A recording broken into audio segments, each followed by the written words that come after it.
Kewan Lacy, Courtney Crutchfield, and why Brian Smith believes Williams Nwaneri is a future top 5 NFL draft pick. A whole bunch of Missouri talk, recruiting specific, coming up right now on Locked On Mizzou. You are Locked On Mizzou, your daily podcast on the Missouri Tigers. Part of the Locked On Podcast Network, your team every day.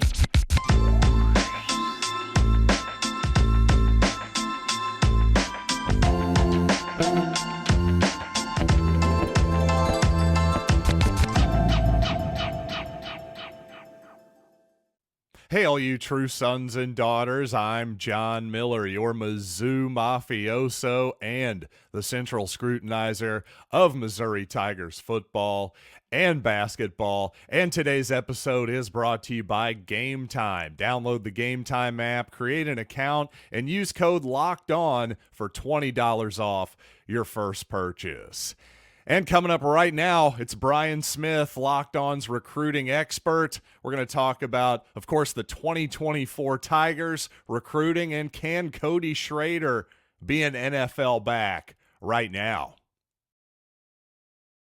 All right, joining me once again here on Locked On Mizzou, it's Brian Smith. You can find him on X at FBScout_Florida. He is our recruiting expert here at the Locked On Podcast Network. And, you know, Brian, you probably don't even remember this. It's been so long since we actually talked here on the show. But in October, there was a moment where it seemed like Missouri was going to get Ryan Wingo, and it absolutely did not happen. But since then, boy, the Tigers have done pretty well, don't you think? How about them Tigers? That's my first question for you. It's really amazing what one great season can do, because they were really good this year. No doubt. Missouri fans, I'm sure, they're happy about it, but it changes the opinion of what they're about on the recruiting trail.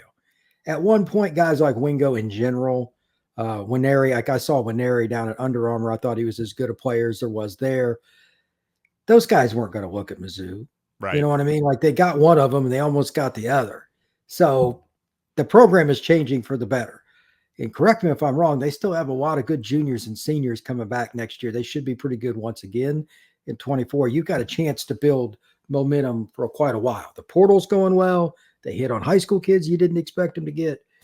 Mizzou football is headed in the right direction, brother. I think you're right. And yeah, there's no doubt next season we're expecting a lot. I think especially on offense, I think the offense should actually be even better with a year of experience under Brady Cook's belt, another year, I should say, a whole offseason. He's now going to be the absolute entrenched starter instead of like the previous offseason when everybody was going, I don't know about this Brady Cook kid. I think that's going to make a huge difference for him. But just in general, the more snaps you get at that position is so important in college football. If you don't have experience at quarterback, your chances of competing for any form of a title, conference, or otherwise are next to nil. If you look at statistics for any quarterback, even a certain young man who went by Williams that played at Southern Cal last year, the first year of college is an up and down. Like that game when he was at Oklahoma, they played against Kansas, like in the first half, he had like a pick and he threw 2 or 3 balls just completely out of them. It's just the way it is with freshmen and sophomores. Cook went through that too. Right. There are a lot of fans at Mizzou that weren't happy, but remember last year, I'm like, he's got a chance. He's been through an off season. He should take an uptick. Luther Burden helps a little too. And obviously Schrader, the run game took some pressure off of it, and they had a balanced offense. They're finally to where their coaching staff wants to be. Why not? Why couldn't they be a top 3 offense in the Southeastern Conference in 2024? Actually, that you brought up that Kansas game, that reminds me of one of the craziest plays I've ever seen in the history of football. There was like a 4th down and 5 or something. The Oklahoma hands the ball off. Caleb Williams essentially steals the ball from his own running back and runs for a first down. If they don't make that play, they probably lose to Kansas. But anyway, back to Missouri. This is certainly not a Kansas show by any stretch of the imagination, but have that loss, Jayhawks fans. But seriously, folks, let's talk some recruiting here. Probably the biggest news from National Signing Day this past week from Missouri, obviously signing Williams Nwaneri, massive headline, but we already knew that was coming. The surprise of the day was the running back from the state of Texas, Kewan Lacy. I think everybody assumed he was an Ole Miss guy until, well, maybe the last 24 hours or so. What kind of player do you think Missouri is getting in Kewan Lacy, and could he possibly contribute as early as 2024? I saw him 2 springs ago at the Dallas Under Armour event, and he was one of the kids that I was told to keep an eye on. And even as a kid that was a sophomore at that point, you're like, okay, it's pretty obvious that he can run, he can catch, he can make guys miss. This is going to be a really good player. And he was a national recruit. Missouri getting a kid like that out of the greater Dallas area is not the norm. He should be able to play. The question with all freshman running backs, him included, can he pass protect? Right. There's no way to project that. Right. I don't care how many reps you've seen in high school. It's not fun taking on a 245-pound edge rusher that's been in the weight room for 3 years. Yeah, you're not asked to do that in high school very often. No, and they usually just get flattened. Right. It's just true. Yeah. So how do you work him into the lineup because you can't have Cook on his back?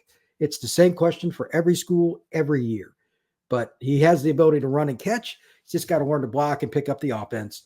But there's no reason at his size, he's give or take 200 pounds, that he can't contribute, at least in some capacity, have 200-300 yards rushing next year and be in every game. He's a very good football player. Well, that's interesting. Yeah, I could see him being the third back quite possibly. But yeah, Drinkwit's definitely a guy who leans real hard on one back typically. And we're going to talk a little bit about Cody Schrader actually coming up here in just a second. But you know what? How about another big time guy that Missouri kind of surprisingly got, not as at the last second, not as much at the last second as Kewan Lacy, but also Courtney Crutchfield, guy who's the player of the year, state of Arkansas. Boy, it seems like 9 times out of 10, those guys end up staying with the Razorbacks. Missouri gets Courtney Crutchfield, wide receiver. What are your thoughts on that young man? What a set of hands. He catches everything, brother. His high school film is a lot of fun to watch, whether he's playing DB or receiver. First part of his film, it's a bunch of 50-50 balls. Some of them probably shouldn't have been thrown, but Crutchfield made it worth their while. He just makes that play that you can't teach. He's got the tremendous timing. He's got great leaping ability, and he'll take it away from a guy, even if the other player had the better positioning. And he can run. Watching him on defense and kind of the way he carries himself, I would guess they would at least consider him playing safety. I don't know, but he's just as good on both sides of the ball, and he's a thumper. So they might have got the best player out of the state of Arkansas, and I doubt Missouri does that very often. No, I don't think so at all. That's certainly true. And well, that's really interesting. That I hadn't really heard that defensive bit of Crutchfield's skill set, because I don't know, all indications I have, he's going to be a receiver for the Tigers. But regardless, just that willingness to be a safety, put your nose in there, it shows some toughness that always isn't there with receivers. Hopefully that shows he's a willing blocker in the run game, all that kind of good stuff. So love hearing that, Brian. But anyway, I got to be honest, we're recording this here a little after noon here on a Friday afternoon. If you'd asked me on Monday, I'd have probably figured Missouri would have hired a defensive coordinator by now. Hasn't happened yet. Not saying that's a worry or anything. I've just been sitting around waiting for nothing to happen here the last couple days. But Brian, while I have you here, you've obviously got more of a national perspective than I do. What are your thoughts on Blake Baker leaving for LSU? Well, it's interesting. I mean, they gave him $2.5 million. So part of it's probably money. But, I mean, maybe he just wanted a different challenge, because Missouri's defense is pretty good. And they not having the opportunity to coach Nwaneri is probably not much fun. So he gave that up. I mean, like I met that kid, spoke to him, and that's a top 5 pick. I'm 100% convinced. Wow. It's up to him to get there. If he fails, it's on him. He's been blessed in ways you can't put into context. But I was a little surprised. I think some other people weren't. But there's just less pressure at Missouri, but they're still they're better than LSU right now. If they'd have played again at the end of the year, I think, even though LSU could score, I think Missouri would win. But sure, defensively there wasn't any argument. Certainly Missouri was the better side last year. Yeah, LSU's defense, man, that was a travesty. But anyway, good for him, I guess. But I'm curious, like you, who takes the job now, because there's a lot of talent there, and there's an opportunity, especially with some of the transfers they got coming in, like Toriano Pride, the St. Louis kid's coming home. He was at Clemson. They got a couple edge rushers, one from Michigan State, etc. They're going to be pretty good. So I was a little bit surprised that he left. Maybe it was just the money, but it's advantageous for any person that takes over the job. They're going to have a top 30 defense next year, I'm sure. And that's really cool because it's always seemingly the same schools in the SEC. Missouri is the upstart. It's great. And can you believe it? There are only 3 weekends left of NFL football. And while the season is just about to wrap up, there's still time to get in on the action with FanDuel, America's #1 sportsbook. Right now, new customers get $150 in bonus bets, guaranteed when you place a $5 bet. That's $150 in bonus bets, win or lose. And if you want to bet on the Kansas City Chiefs, plus 122 is the money line, plus 2.5 is the number of points the Chiefs are getting. And I'll just tell you this, folks, Patrick Mahomes as an underdog against the spread, all-time 8-1-1. So bet against him at your own peril. But regardless, maybe you are feeling risky. If you are, go to FanDuel.com/lockedon and make your first bet a very, very easy extra point. It's FanDuel, official partner of the NFL. Yeah, no, for sure. The whole portal process, the NIL, it's definitely leveled the playing field out a little bit. I think I heard the other day that right now, I think either this past class or the upcoming, I think it's this past class, that top 10 guys, there was 10 different schools they all went to, which in the history of that site, 20 years or so, that's never happened. So I think that gives you a pretty indication of the wealth's getting spread around a little bit more, for lack of a better term there. But you know what, Brian, also we did mention a little bit about the portal. Missouri's gotten some pretty interesting names from the SEC, actually, on the defensive side of the ball. Former Florida Gator Chris McClellan, former Georgia Bulldog Darius Smith. Do you have any thoughts on either one of those guys? McClellan in particular is a kid from the state of Oklahoma. He's big. He's a true 3-tech. He can play some 1-tech if you needed him to. Had some success at UF. Living down here in Florida, he's somebody I know about. I don't know as much about the other kid, but I mean, Georgia's got so many D linemen. They all kind of get buried on top of each other. I'm sure that kid's talented too. But I bet you McClellan plays early. And you cannot have enough 285 to 300-pound guys that can move. Look, that's a kid that's got a chance to get drafted. Getting defensive tackles like that, there probably aren't 5 schools in America that got somebody like McClellan in the portal so far. Big kudos to the staff for getting that done because they're not the home state school. I'm sure Oklahoma would have taken him. Yeah, that's a big get for the Missouri Tigers. Well, I love to hear that, Brian. And yeah, like you say, I think Missouri's done. Obviously, having those big guys always important, but making them productive, not always as easy. Fortunately, Missouri's done a really nice job of that, especially Al Davis, their interior defensive line coach. Well, I think he's been a heck of an addition to the Missouri staff here the past 3 years or so here, I believe. But you know what? Another thing I've noticed here recently in terms of just recruiting for Missouri, I noticed Jaron Sensabaugh, a guy from Nashville, a cornerback, 6 foot. You know, every single guy, also a Trajan Greco. He's listed defensive back as well. I think he's more of a safety, but a guy who's 6'2". I was just thinking, Brian, I cannot remember the last time Missouri recruited a corner that was listed under 6 feet tall. Is that just the trend in general across the country right now? It's what everybody wants, but I want a new Ferrari. It doesn't mean I'm getting it. Right. You got to go out and earn it. Relationships are still more important than what's on the polo. And Missouri staff is building the right relationships to get these kids, whether it's a portal guy, a high school kid, a JUCO kid, whatever. And they're getting length, man. It is across the board. There's not a staff in America that I don't run into on the recruiting trail at some high school or whatever in the spring. They're not looking for anything one position, but corner comes up constantly. Getting a 6'1", 6'2" corner, that's always going to help you get that pay raise because there aren't enough of them. And the guys that could play at that size change your defense. Look at what Alabama and Georgia constantly do in the SEC. They do it with big guys at corner. LSU's been that way historically too. So, yeah, I think there's a really good chance that Missouri's onto something here that for whatever reason, they're getting some of them. Not saying they couldn't take more, and I'm sure they would like more, but that's going to help your defense. And it's one of the reasons they were so competitive the last few years.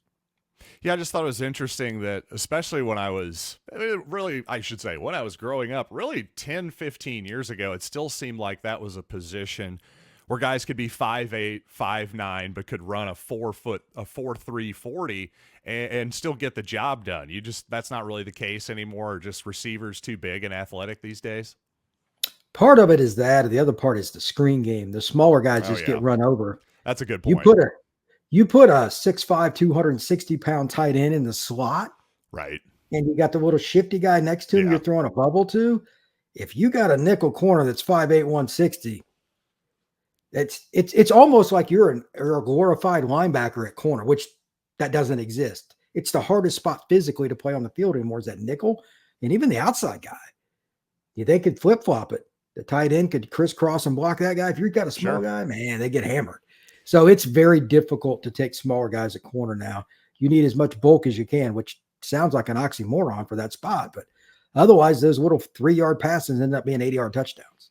Yeah, that's a really good point. And even just as you were speaking there, that's the Missouri running game. They run so much outside zone, kind of the same deal too, just getting to the perimeter. Like, hey, you're going to have to be in there on the running game too. And that's something I think Ennis Rakestraw for Missouri did really well in particular this past season. Him and Abrams Drain both, I think, are listed at 6 feet as well. But yeah, two just excellent corners there. And if there's anything I'm worried about next season for the Tigers, it's actually replacing those two guys.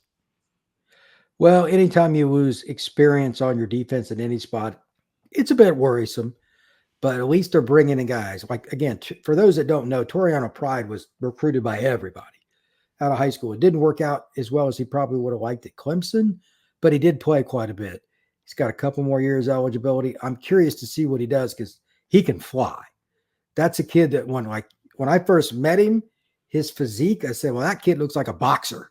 Like, the guy with the shirt off, you're like, I don't want to irritate that guy. That was Toriano. Nice kid, but he was blessed a little different than most people. Sure. Bringing in a kid like that, in addition to the other defensive talent that Mizzou has, that's not the norm for them. They're starting to add depth in pieces that can compete at the highest level. I mean, this is a kid that had offers from all the Big Ten schools like Michigan, Notre Dame, etc.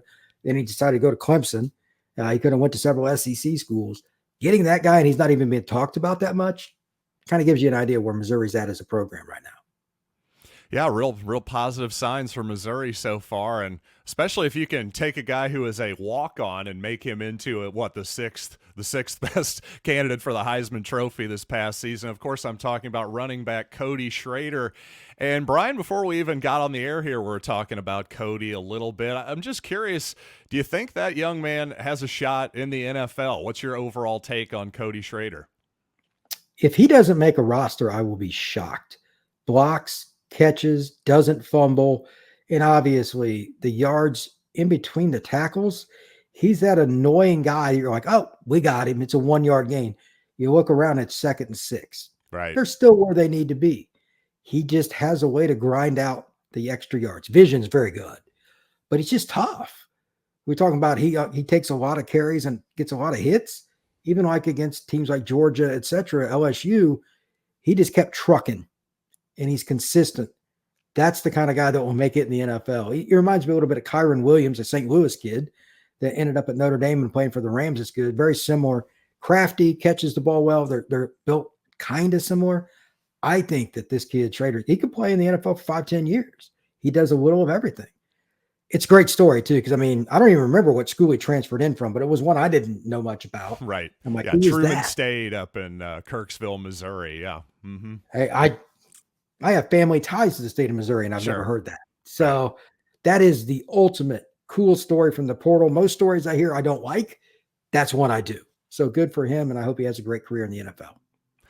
Yeah, me too. I'm totally with you. And to your point from a little earlier about Kewan Lacy, not only is Schrader incredibly durable, you can keep him out there in any situation, whether it's 3rd and 20 or it's 3rd and 1. And that's just so valuable in so many different ways. Again, including you can always trust the guy back there. You've got your senior running back. He's going to know where to be. He's going to know what pass route he needs to run if he needs to do that. All that good stuff, he's going to be there. And by the way, like you said, if you just get him to the line of scrimmage as an offensive line, I promise you he's going to find a way to get at least 3 or 4 or 5 yards. No doubt about it. So to me, in the NFL, in fact, yeah, he's going to go to the combine and his 40-yard dash time's probably not going to be very impressive. But to me, in the NFL, it's actually more important to be able to grind out that, just get successful plays, just get successful run plays, stack them on top of each other, because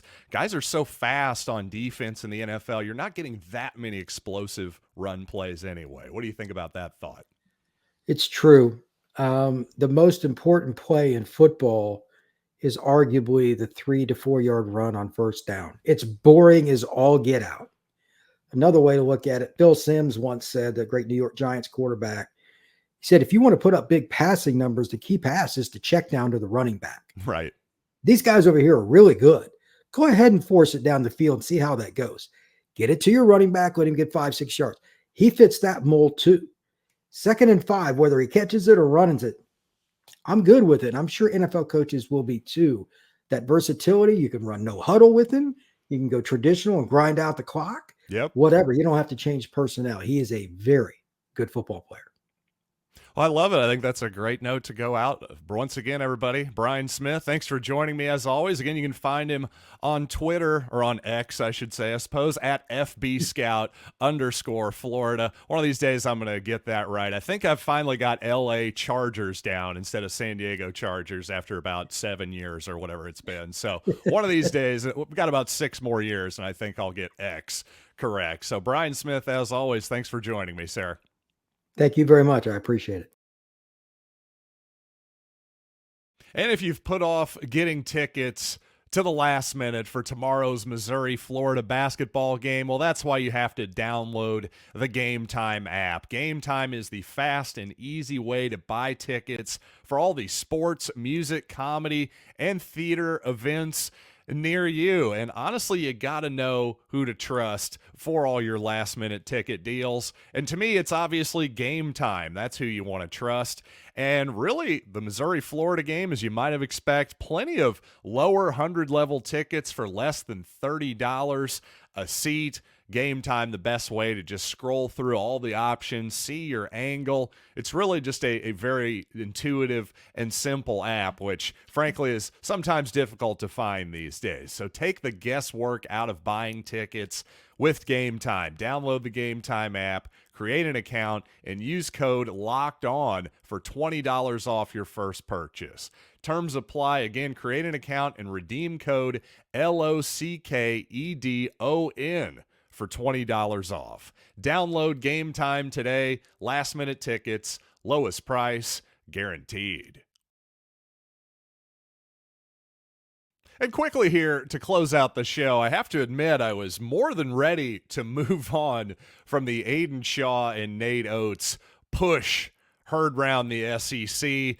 But then we saw the Greg Sankey, the commissioner of the SEC, a rather weak response, in my opinion. I figured, all right, Nate Oates will just get a little bit of a slap on the wrist punishment, probably in the form of a fine, and that'll be that. We'll just move on, and hey, message sent. Let's not be pushing players on the opposing team, especially when the whole thing about, again, as I said in previous episode, bench players, if they step on the floor during some type of confrontation, well, that's considered over the line and you're going to get suspended and all that good stuff. And if we're going by letter of the law, clearly Nate Oates violated a bylaw of the conference here. There's no doubt about that. And by the way, in recent history here, the SEC has fined a lot of different coaches for simply criticizing the officials. So it's not as though the SEC is afraid to throw out fines when they deem it necessary, but apparently this